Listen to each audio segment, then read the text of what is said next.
Good morning. Praise the lord. ఈరోజు దేవుడు మనతో మాట్లాడుతున్న వాక్యాన్ని ధ్యానిద్దామా? కీర్తనల గ్రంథము 1 కీర్తన 2వ వచనము.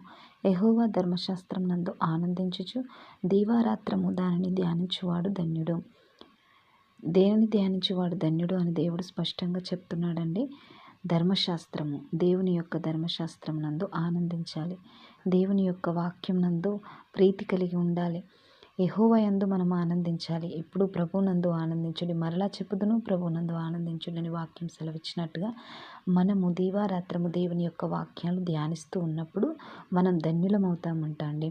ఈ కీర్తనల గ్రంథము 1వ వచనంలో ఉన్నట్టుగా దుష్టుల ఆలోచన చొప్పున నడవక, పాపుల మార్గంలో నిలవక, అపహాసకులు కూర్చుంటున్న చోటున కూర్చుండక, ఇవన్నీ మనము అనుసరిస్తూ దేవుని యొక్క వాక్యానుసారమైన జీవితం జీవించినట్లయితే మనం ధన్యులమవుతాము.